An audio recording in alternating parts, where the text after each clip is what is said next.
We economic hitmen really have been the ones responsible for creating this first truly global empire. And we work many different ways.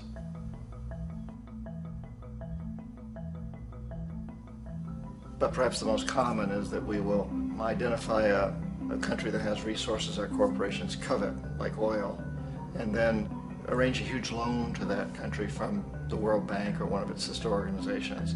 But the money never actually goes to the country. Instead, it goes to our big corporations to build infrastructure projects in that country, power plants, industrial parks, ports, things that benefit a few rich people in that country, in addition to our corporations. Really don't help the majority of the people at all. However, those people, the whole country is left holding a huge debt. It's such a big debt they can't repay it, and that's part of the plan, that they can't repay it. And so at some point, we economic hitmen go back to them and say, listen, you owe us a lot of money, can't pay your debt, so sell your oil real cheap to our oil companies. Allow us to build a military base in your country, or send troops in support of ours to someplace in the world like Iraq, or vote with us on the next UN vote. To have their electric utility company privatized and their water and sewage system privatized and sold to U.S. corporations or other multinational corporations. So there was that whole mushrooming thing, and it's so typical of the way the IMF and the World Bank, electric utility company privatized and their water and sewage system privatized and sold to U.S. corporations or other multinational corporations. Debt, it's such a big debt it can't pay it, and then you offer to refinance that debt and pay even more interest.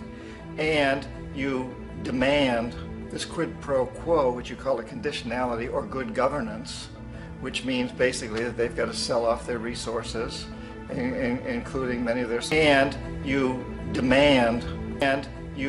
demand this quid pro quo, which you call a conditionality or good governance, which means basically that they've got to sell off their resources, including many of their social services, their utility companies, their school systems sometimes, their penal systems, their insurance systems, to foreign corporations. The way the whole system works. So we economic hitmen are the first line of defense. We go in and we try to corrupt governments and get them to accept these huge loans, which we then use as leverage to basically own them.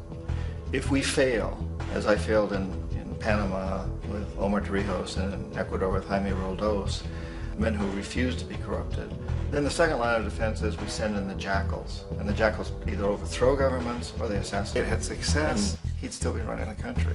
We'd be selling him all the fighter jets he wants and everything else he wants. But they couldn't, they didn't have success. The jackals couldn't take him out again, so we sent the military in once again, and this time we did the complete job, took him out, and in the process created for ourselves some very, very lucrative construction deals. We had to reconstruct a country that we'd essentially destroyed, which is a pretty good deal if you own construction companies, big ones. The corporatocracy is this group of individuals who run our biggest corporations, and they really act as the emperor of this empire. They control our media, either through direct ownership or advertising. They control most of our politicians because they finance their campaigns, either through their corporations or through personal contributions that come out of the corporations. At the very top of the corporatocracy, you really can't tell whether a person's working for a private corporation or the government because they're always moving back and forth.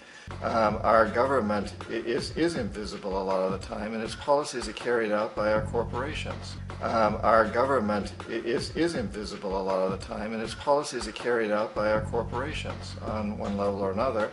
And then again, the policies of the government are basically forged by the corporatocracy and then presented to the government. They become government policy. So it's an incredibly cozy relationship.